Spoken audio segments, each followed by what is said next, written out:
Hey there, welcome to XR Industry Leaders with ArborXR. My name is Brad Scoggin, and I am the CEO and one of three co-founders of ArborXR. And we've had the opportunity of working with thousands of companies since 2016. And we've learned a ton about what it takes for XR to be successful in your organization. And I'm Will Stackable, co-founder and CMO. This podcast is all about interviewing the leaders who are on the ground making XR happen today. True pioneers in the space, from Amazon, Walmart, and UPS to Coke, Pfizer, and beyond, to uncover the pitfalls, lessons learned, and secrets that you can use to help grow XR in your organization. Well, today we get to sit down with Devin Marble. Devin is the head of marketing for VRPatients. We're excited to have you on the show today, Devin. Thank you. I'm excited. Well, as you know, we always love to get a little bit of backstory on our guests. So we know that you have had a fairly extensive career in entertainment, production, even maybe some TV hosting. So I'd love to hear maybe some of your favorite projects and how you made the jump from doing that into immersive technology. Oh, thank you. And thank you guys for having me here. I'm really honored to be on this podcast. I'm a fan. I listen. So I'm geeking out a little bit. Amazing. I started out I spent 10 years in Hollywood. And just to answer your question really quick, I think my favorite show to work on was I was the story producer for all the even episodes of Project Runway. Cool. Season 8. Nice. With Tim Gunn and Heidi Klum. That was a good one.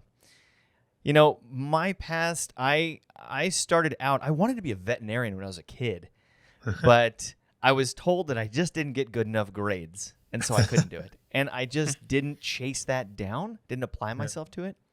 Then I ended up getting into drama class. I asked my buddies, like, what should I do? I can't be a vet. And they're like, come into drama. And I'm so shy by nature that drama was really hard for me. Anyways, I took to it. I loved it and decided that's what I'm going to be when I grow up. I'm going to do something in entertainment. That pushed me out there for 10 years, and I learned that I wasn't helping anybody but myself.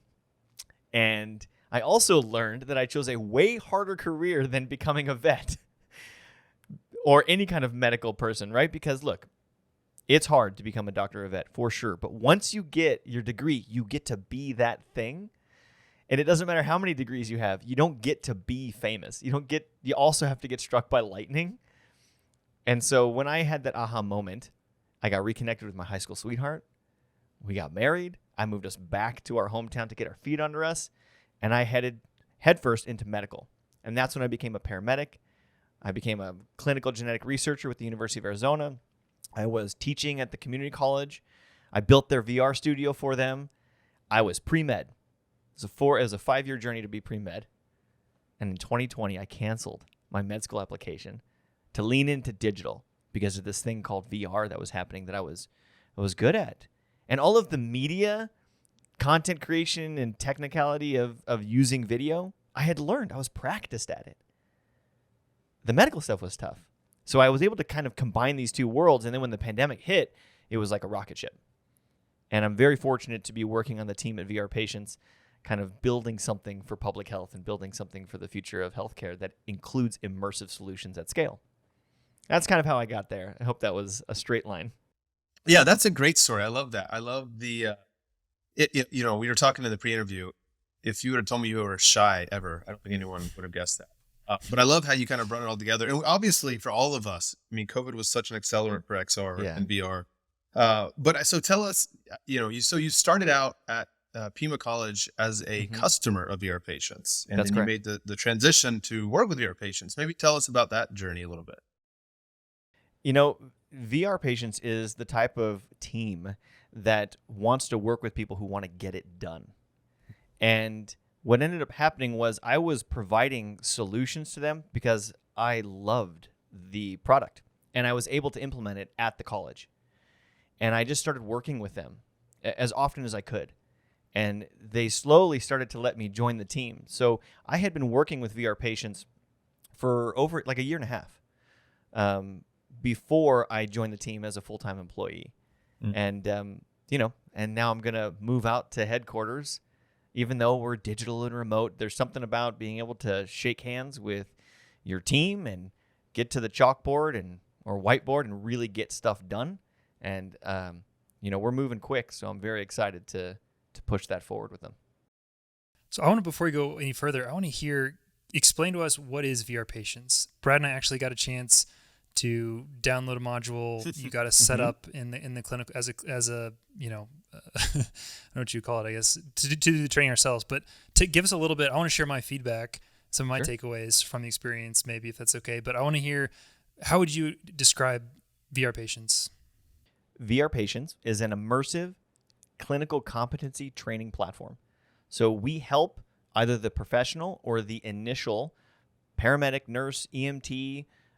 It can go up to critical care and even help train residents, physicians on the decision-making process. So we don't dabble in pick up this three-dimensional model that looks like an IV and try to get it up to the skin and put it in with Oculus controllers or zero haptics and hand tracking. We don't mess with that. So when you choose to do a skills intervention like IV, it appears on the avatar. And it is 100% up to you to figure out, why did you put that IV there? What kind of IV was it? What are you putting in it? How much? When? What's wrong with the patient? Have you done a dialogue with them? Are you making competent decisions as a clinician? And that is what we test on in an objective grading rubric, which means there's no subjectivity to it. So, Will, for example, if you're in the system and you're clicking away and you're looking at the patient avatar, you're trying your treatments, and you make a mistake, and I'm your proctor, and I'm like, you know what? You did a pretty good job. I know you meant to do this when you did that, and the patient's okay, so we're going to give you the points and move you forward. That doesn't happen in VRPatients. And that's intentional, because we want our clinicians, our instructors, our educators to be able to deploy at scale and let their students asynchronously practice in a safe, comfortable environment and iterate and trust that the simulation is going to keep them true. They have to click through it. They have to get through it and make the decisions. And then they get the feedback. So when they come in for actual skills time debriefing, I mean, you can do VRPatients live on campus, absolutely, and have a whole classroom. But if you do deploy at scale and the students come in, think about the questions that those students are going to ask. Today in clinical simulation, you go to class every day, and when there's a sim day, you prep for it, and then you run sims. But what if those students had been practicing in a non-destructive environment all semester, all year? They've done 300 patients. What kind of questions is that student going to ask when they arrive at sim day with the proctor? I'm hoping they're going to be way more thoughtful, way less about the actual sim and more about the disease. Beautiful. I love it. I have to share my experience as a total ignorant, non-medical. My wife is a nurse. That's the closest I get. When she starts telling me stories about work, if it involves blood, I just have to leave. I can't even hear it. So that's my background. But so for me, I get into the headset. We go into an experience, and there's basically a patient sitting in a bed or laying in a bed in front of me who looks like she's in pretty bad shape, pretty beat up. And you said you prepared it specially. There's a bit of a shock factor. I think she was missing an arm or a hand. I didn't know you were squeamish with blood. Oh yeah, it was great. But it was interesting because on the right you have basically a panel of options, and it's pretty overwhelming as a non-medical student. You have no idea. So you have an assessment panel, you have a dialogue panel where you can have conversations. There's all different types of instruments. I realized at one point that I had a monitor that could show everything from an EKG, I think, to a heart rate monitor, blood pressure, blood oxygen.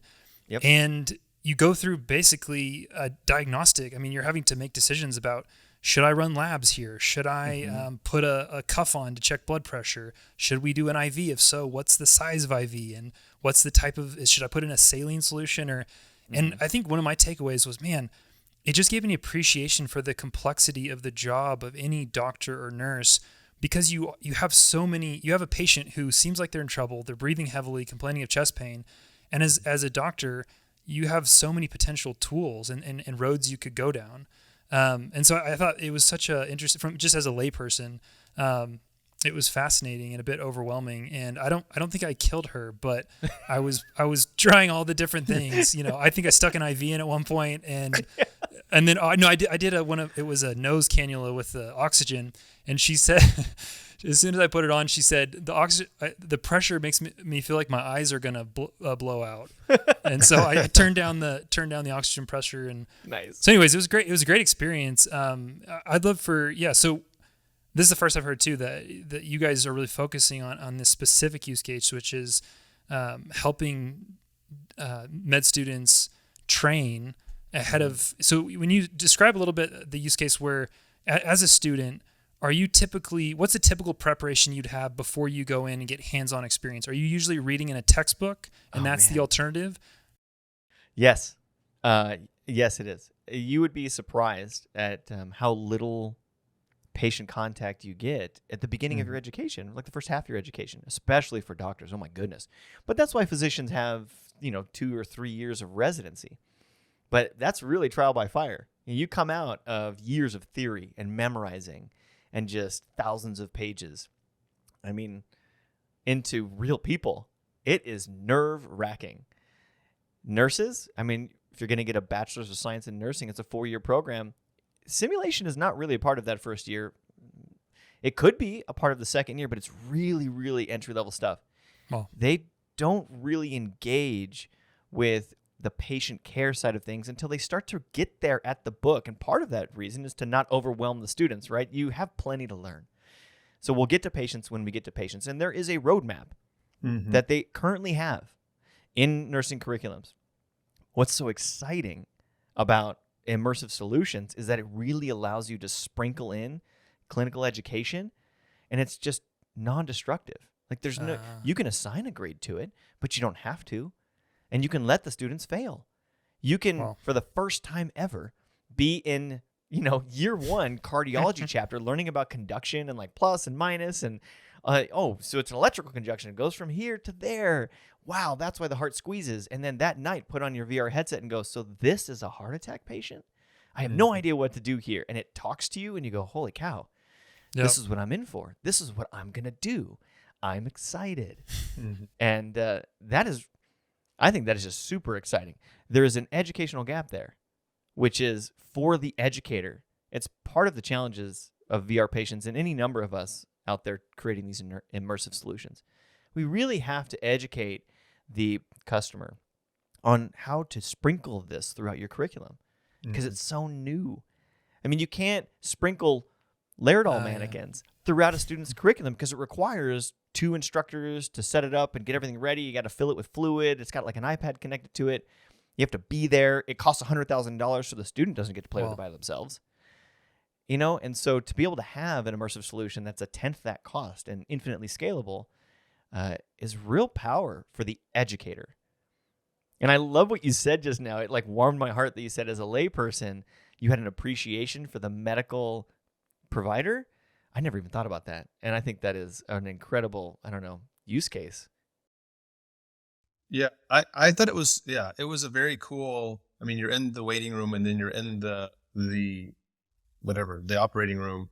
It felt very real. Yeah, the patient's room. And there's so many. I was doing it. Several of my family members are in the medical field. So I was doing it around them. We're visiting some family and they overhear me saying it and they're like, how do you know that it was a fun experience? But I'm curious. I think one thing we've seen over the years as we've worked with different groups doing VR education, what you just said is a challenge, right? It's like, there's no question. We can talk about this more a little bit. I don't think there's any question before I tried VRPatients, but even, I'm not being a medical person. Okay. The benefit, it seems to be very, very clear, but the challenge of how do you fit this in?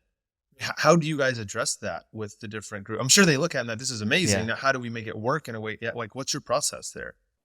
So our process is, I like to think of VRPatients as built by nurses and EMS for nurses and EMS because we have a ton of SME, subject matter experts on our team. So we've got nurses constructing these template cases because the system comes with a library of patients ready to go that are based on all the standards and accrediting guidelines and vetted by an actual nurse or by an actual paramedic. And so we really are shoulder to shoulder with the front line as we create this solution to make sure that it's useful for them. Yeah. But how do we bridge that gap of education? Really what we have to do is hold their hand and show them. For example, we create custom curriculums for the onboarding customer at the point of demo.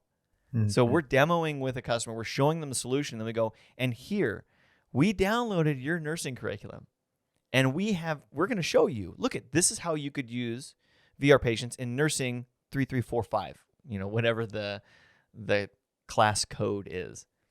And for nursing 110, this is how you could do it. And we take their course descriptions and provide them back this handheld, like, it's going to be okay. We're going to help you win and succeed before you even become a customer. So you can have an understanding of how this industry can so positively impact you. It's just a much better hammer to build a much bigger house. Yeah. Yeah, you know what? The hand holding, I got to sit on that for a second, because I think, Sure. goodness, we were just on earlier with one of our partners doing some sales enablement, and that it's a bigger organization. And I heard our sales team talk to them just about needing hand holding, right? And it feels like with where XR is at, with where VR is at, those of us who are in this early stage, we have to, even on our team sometimes, right? Like, we're ready to scale. Let's think about how but you know what? In so many ways, we're still in the hand holding phase. Yeah. And for this thing to really take off, and I think what's frustrating is, like, again, you get in this content, anybody who gets into your content, this is amazing, right? You put on a VR headset, this is amazing. And there's still this gap between, I mean, you talked about the gap in curriculum versus, implementing a new tool, but there's this gap in usability almost. And I think for anybody listening to this who's thinking about how to scale XR in their organization, and again, we all love to say scale. So it feels like once we can say scale, we've done something. But the reality is, the way we scale is by doing the hard things early, sleeping on couches, hand holding. Right. So I think that's really, that's just the key. It's great to hear you say that. And it's even a good reminder for us, I think, Will, just for all of us in the space, like the hand holding early on is what creates the foundation for this thing to grow and for people to really get to experience the impact of it. Well, and part of VRPatients is community built. So there's a vested interest in us hand holding with the customer, because we don't just want them to onboard and then see you later. We want them to have pride in what they're creating and creating their own patient library. And so that means we want you to be good at our platform, not just have access to it. And that requires us to be there for you. And we are. You talked about community driven. I think that's really important. Could you just share a little bit about the scale and scope of your current customer user base? Just so we can all understand, what are we talking about? So VRPatients is used by thousands of clients. Those clients are organizations, individuals, clinical educators, simulation specialists, professional paramedics. Some of them are even resident physicians, and really, there's quite a few of them. But without VRPatients' assistance, other than helping them fix a few things, they are building their own patients. And that community-built patient library is approaching 2,000 right now. Just think about that for a second. If we have 350, for example, registered educators, instructors, simulation technologists, and between them, they're building thousands of patients, and they're all accredited based on their local standards and guidelines. They're the subject matter expert. They're professionals. Brad, your wife, both of your guys' wives are in medical. I'm not going to presume to know more than them on the patients that they treat. And if they're going to teach someone else on their wisdom, on their experience, well, they should be able to use a tool that can bend to the way that they want to teach, to their curriculum. And that's really exciting to me, that kind of scale. And they all own their library. It's all theirs. And that's something, I didn't get into. I didn't see the back end of being able to build out these experiences. Yeah. But as I was going through it, I was imagining, wow, the flexibility here to really design all different challenges in a variety of scenarios. If you look at the website, You have all these different, you can put them in a clinic setting, but you can also put them in their house, or for a paramedic, you show up and they're on a city street. I think that flexibility is really unique. You talked about, you have thousands of devices, thousands of these experiences that have been created. Zoom into like just one moment, or have there been any aha moments where you've worked with an educator and they've kind of lit up and you've seen, oh, they're getting the power of this thing? Yes, we have a couple of stories. All right, I'll tell you one story. So we're out at a conference, and I think this was about a year ago, and one of our customers came to the conference, and they had been a customer for, I think, almost 2 years, and they came to our booth raving about the product, and we're asking them, tell us what it's like. What do you like? What don't you like? Let's really pick, let's poke at this a little bit. And everything this gentleman was describing was WebGL. He likes how the mouse turns into a stethoscope and how real the lung sounds sound and how he can do the pupils with his mouse. And we're like, do you use it in virtual reality? And he said, no, that's new technology. I don't know. And it's that same hurdle, that hardware divide that we are all dealing with in this industry, which I'm really excited for Apple, right? Because they're helping break that down now with their new device. But anyways, so he's there at the booth, and we're like, well, we have a VR headset right here. Would you like to try it? And so he tries it out. His mind exploded right there. He leaves our booth, goes back to his hotel. He orders a Meta headset, has it overnighted to his hotel, brings it to our booth the next day. Amazing. And we help him set it up. And he, of course, went back to his institution, and now they're on VR. And the aha moment for him, we have a photo of him on his hands and knees at our booth. And he's underneath the patient who's sitting on the cot. And he's looking under the feet to try to assess the skin of the blue toes from like deoxygenation and stuff, because he couldn't see that angle on the WebGL. And he was just so fascinated that, wait a minute, so I can walk around this patient, I can look at any angle, there's something there? We're like, yes, there's something there. We call our platform WYSIWYG, which is what you see is what you get. And some of the features we had to go extreme with. So, for example, if your patient appears to have some yellow skin, that's jaundice. That's a liver problem. That is something you need to note. It's not just the game. That's a poor artwork in the game, right? What you see is what you get. I love that. Tell us about, a lot of times we talk about, proof of concept and moving towards scale. So that was a great story. You're typically selling to an institution or to individuals, and like, what is that process like selling into, and maybe even, I guess there's probably some evangelism to leadership within that org, and what role do you all play in that, and how does that kind of play out? Yeah, so we do sell at the enterprise level.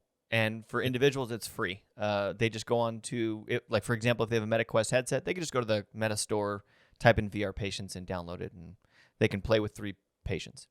So today, we are enterprise level, which means it's a university, a community college, a ambulance company, a firehouse, a hospital.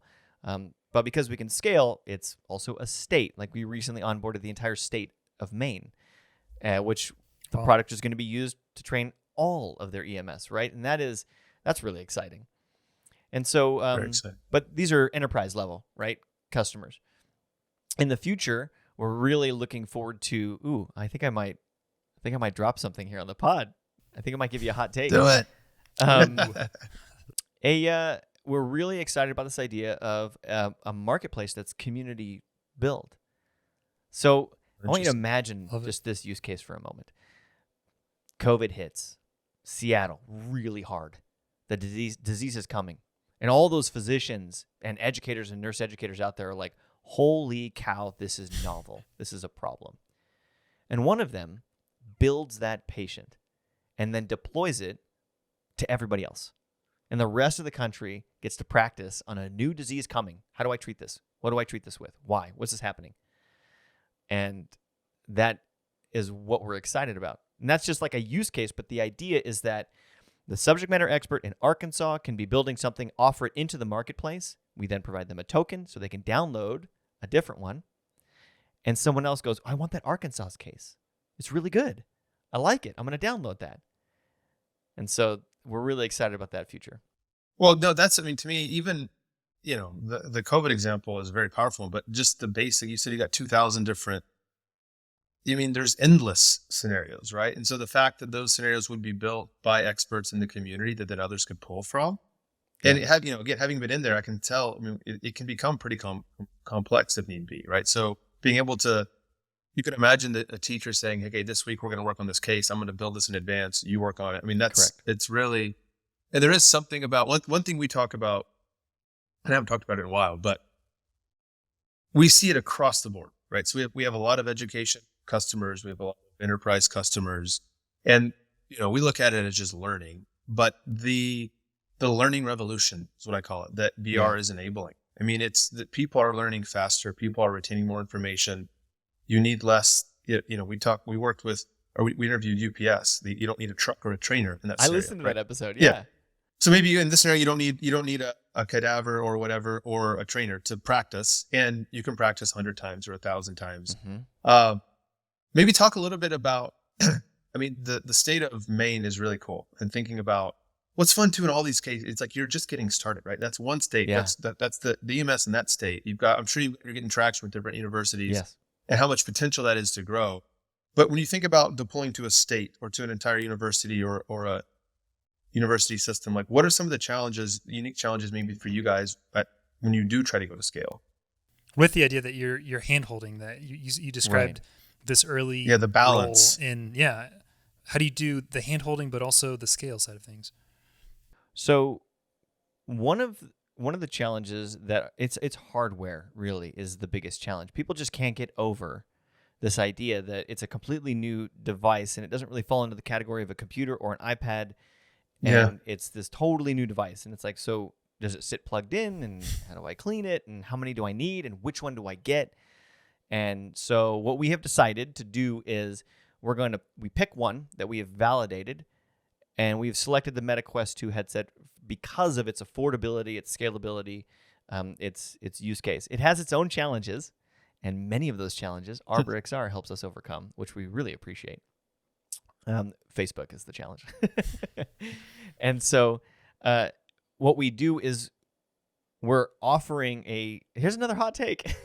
Yeah, I love it. We're offering a new solution that's coming in the future. This idea that it's this one-stop shop that you can order from VRPatients, and if you want to make an order, and 3 to 4 weeks later, a box is going to arrive at your door with all the headsets. They work. They're connected to your Wi-Fi automatically. Everything's loaded onto it. Your logins are in. You just basically turn it on. We will do that for you. And so that is a new offering coming in the future as well. And this is beautiful. This idea of hand-holding, right? In order for us to get there with the customer, we're going to take a little step ahead of them, create something, and then hand it back and say, we know this is a challenge. That's why we've created this for you. Because we don't we're not upselling on the Meta headset. It's just the MSRP. You're going to buy it anyways. So if you want our recommendation, we're happy to provide it. And if you want us to just pull the trigger for you on that recommendation because you're going to make that purchase anyways, we're happy to do that for you. Well, you're so confident in the value. Right? I think all of us who have been in XR long enough are like, you just have to try it. Like, once you try it, it's going to expand in your whole org. And so I think many of us are willing to take that extra hand-holding step in the beginning because we know the value. It's super clear. Yep, absolutely. As we wrap, I want to ask you a question about your personal why. I know VRPatients' tagline is, I think, something like real life training without real life consequences. Yeah. Which reminds me of Dr. Balinson from Stanford. That should just be VR's tagline. It's amazing. That's what I was about to say. Yeah, Dr. Balinson from Stanford says that VR is great for anything that's difficult, dangerous, or expensive to simulate in real life. I almost like your tagline better than that. Real life training without real life consequences. And you can start there, but I'd like to hear, what's your personal why for getting into VR? You strike me as a true believer, and I'm always curious, like what drives you when you wake up? What gets you excited to go to work? Man, that's a deep question. It stems from my wife getting into medicine. I learned early that I didn't want to run into a burning building because it's on fire. That's not me. But I fell in love with the medicine. I started out as an EMT on an ambulance. We delivered our first patient to the emergency department, and he was sick. And I asked my partner, what's going to happen to that guy? He's like, I don't know. That's not our job. And I was like, wait a minute. But is he going to be okay? He goes, that I don't know. He said, but I do know that the paramedics in that emergency department know more than the paramedics on our box, which is a little bit of an exaggeration. I don't want to knock on ambulance medics. They're amazing. My brother-in-law's an ambulance medic. But that really made me want to get into that emergency department because I wanted to help heal that person. And when I got connected with VR, man, it was an aha moment for me. I was standing in front of someone that looked real in an environment that felt real. It sounded real. And there were clues, right? I was able to look around and go, hey, your clothes are disheveled and dirty. You don't have any shoes. And you're next to a trash can. Are you sick? Are you feeling okay? And how valuable is that for the nurse who typically doesn't get to see that? In nursing education, we call that social determinants of health. All the things in your social life that determine your health, your financial status, who the people you hang out with, what you eat, where you live, like all the things, the demographics of your area, they impact your health. So how does a nurse include those in their healthcare and their training at the bedside? Well, they have to take a history. They have to ask questions. But can they visualize those answers and those responses? So I think my why is this idea of I do miss patient care and treating people. But I feel like I can impact way more people positively through immersive, scalable solutions.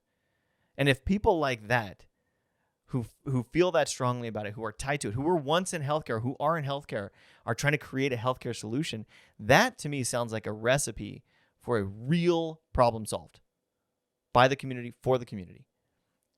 And so maybe that's what drives me.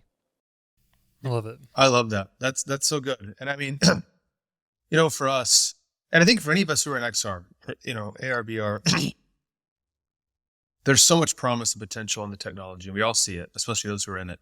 But it's been a slog. We've been in this since 2016, which feels like a lifetime. Just a lifetime. And so I think it's so important that we do have, conviction about the technology, and we do have a strong why. And for us, very similar to yours, just kind of our side of the equation and seeing, wow, we get to work with dozens or hundreds of VRpatients in different industries. We get to work with Axon, who has created police de-escalation training, helping prepare police officers for dangerous situations, saving life.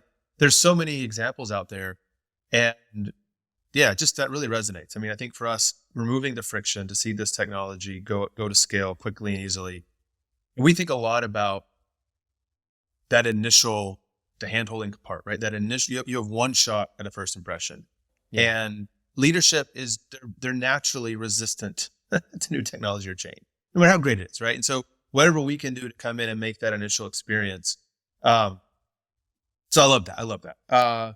We'll end with a light wrap here. Sure. The Apple headset was just announced. Apple Vision Pro. And so making it waves. wouldn't be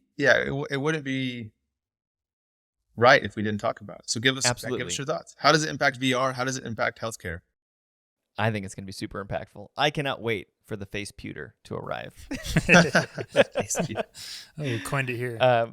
I'm super jazzed about it. Not because I think that clinical educators are going to be using it. No. So it's because today you do not see XR products in the wild. I mean, the HoloLens, 8 years, right? You've never seen one. That's a great point. Right? You don't see them at a coffee shop. Oculus, 11 years ago with the Rift, and then bought by Meta, and then billions poured into it to make the most affordable solution. Never seen one in the wild, right? It's like some rich kid's living room. He's playing games, but you don't see him at a coffee shop. But what Apple's done, they flipped it, right? They took a VR headset and made it AR first, always on camera. You know how huge that is? Yeah. For two reasons. One, we know that the lens technology is coming in the next 3 or 4 years, and people are going to be prepared to see their applications in their living space on something more that looks like glasses. But two, why in the world would I take my MetaQuest headset to a coffee shop to work on anything, right? If I can't see, someone's going to take my bag. Right? No joke. Like, would you go into a coffee shop and blindfold yourself and drink some coffee? No, not in a million years. And so the Vision Pro, you're going to start to see it in the wild. Not only is it a status symbol, but the computing power is crazy. And the way that it integrates with your laptop for productivity alone, and because you can see people and see things, and this just provides a level of safety, it provides a level of comfort, and because it's Apple, it also has a status symbol. When you start to see those in the wild, that is going to make it easier for your customers, ArborXR's customers, to pitch up the chain to leadership that this is something that we should invest in, because today they pitch something that they have never held, have never seen up the chain. And they go, so you're telling me that we need this, but I've never seen one, and why do we need this? Make the use case. Which is why I always recommend to people who are trying to sell up the chain at their institution or organization, you never sell the Zoom demo to leadership. Get the Zoom demo done, and then you get that software provider to send you a headset. Or if you have one, get a free demo, download it on the headset, and you get leadership immersed with their first impression. It's great. And that's the key. That is great advice. I love that take. And yeah, I mean, getting someone in the headset, we've said that for 6 or 7 years, right? That's the only way to sell VR is to get in VR. And even you see it with Apple. Even Apple has a market. I mean, they say VR has a marketing problem in that it's not cool when you're, but Apple's probably come the closest to solving that. And I love your point, which I haven't actually heard. That's a great take, that you are going to start seeing them at coffee shops. And it's a combination of, it's an Apple headset. People want to, plus it has productivity software that actually works with your MacBook. But the dial is huge. And I haven't heard people talk about that enough because people make fun of it. But you're so right. If I'm in a coffee shop, I want to be able to see around me. I want to see my peripheral. I want to be able to see my hands to grab the coffee cup. The Quest has you can double tap and go through the pass-through, but you feel like you're in X-ray vision, like Superman or something. It's not a comfortable experience. So that's a really interesting. I can't wait till we start seeing them at coffee shops. The first one, I'm gonna take a photo, and it's gonna be a moment. It's a milestone. I'm seriously considering. It's a huge milestone. I'm seriously considering replacing my desktop setup. Really? Right now, I've got 3 monitors in front of me, right? And they're big. They occupy all this desktop space. And I have the immersive medical pod to edit by Friday because we're going to launch it, right? So I'm also traveling for a conference this week. So you know what I have to do is I have to get rough cut done on this desktop computer and then put that onto my laptop so I can polish during the week because I'm not going to have access to this hard drive, to all of that stuff. But if I had my MacBook with my face pewter, then I could be I could be on the airplane with 3 monitors and everything computing right there. And so when I'm at work at home, I can have different things on my desk. I can have more space for other things. And so that's just that's something that's very interesting. Yes. I want to speak to something that you said, Brad, about you've been in this for 2016, and it just feels like forever, and it just feels like so much hand-holding. I want to encourage y'all to stick this out because, and I know that you guys are going to, but the WHO has predicted a shortfall of 15 million healthcare workers by 2030. That's 7 years away. Wow. Which means that starting today, if we don't start training with clinical competency, 2 million more nurses per year for the next 7 years, that's just to come out even, to meet the need. And institutions are being charged for clinical time now. You want to go into the hospital? You got to charge your students to get in there now. And so there are 32 states that signed into law being able to replace 1/3 of your clinical time with an immersive solution. Really? So it's coming. Wow. And these people are going to need to know how to handle more than 10 headsets. No, I totally agree. It does feel like across multiple sectors, we're finally hitting the critical mass. But We just needed to start going downhill, right? Like, okay. You push the snowball over the hill. There is a promised land. It's coming. Right. Well, Devin, this has been awesome. Awesome. Where can people find you or your new podcast, VRpatients? Like, where do you want to be found? Okay, sure. So I'm on LinkedIn and Twitter and stuff like that at Devin Marble, and I'm just like a marble countertop in your kitchen. But you can go to VRpatients.com if you want to learn more about VRPatients, or if you just want free educational authoritative content in this space, kind of helping bridge this divide of healthcare and immersive. It's the Immersive Medical Podcast or the Immersive Medical YouTube channel. You just type in Immersive Medical wherever you get your pod, or check it out on YouTube. Awesome. Love it. And I would actually recommend, we all talked about the best way to sell VR is to get someone in VR. I think the VRPatients content is great for anybody just to get in and see what's possible. And it's free, cool. Right? For an individual. So I recommend that to anybody. We'll make sure Devin, we add links to all that. Yeah, we will for sure. Thank you. Appreciate your time, Devin. You're a busy man. You're traveling and editing and everything else. So great sitting down with you today. And we look forward to chatting again soon. Greatly appreciate it. Thanks, Thank you Devin. for having me. Talk soon. Man, that was a great interview. That was a lot of fun. I think we should consider asking Devin to guest host our pod occasionally. He did a great job. He should just take over. He can run it. Yeah. I having been in the content and now hearing him kind of explain it, to me, what I guess what really strikes me is they've taken a very complex process, learning how to be a nurse or a physician, and I guess different procedures within that process. And they've simplified it down to enable instructors or students to really dial in on one use case and then be able to run through that over and over again. I think that's very powerful. Yeah, I didn't share this on the pod, and I wish we'd gotten into it more. But after the fact, after I went through and almost killed this patient multiple times, he sent me an email that had a video where he was screen recording, and they have a back-end dashboard where an instructor or proctor is able to go and see all the actions you've taken within the timeline, and you could walk through after the fact with a student and kind of explain, okay, at this point the patient presented with this symptom, you ran this test, this came back, and then you did this, and you diverted off of the proper path, and that's why you had a negative outcome. So for me, I thought it was so interesting. Obviously, I can't, I couldn't even begin to understand what I did wrong, but I can see, like you said, the variety of use cases that might come your way, the number of different types of patients that could present, and being able to, as a student, make these complex decisions and then get feedback from an actual instructor. It's pretty cool. It is very cool. And I definitely killed my patient, no doubt. I think it kept me from killing the patient by not allowing certain actions. But it was a fun experience and obviously a very, very powerful teaching tool. Well, as always, we very much appreciate you taking time to check out this pod. Make sure you like and subscribe wherever you consume your podcasts, and we will catch you next time. Thanks.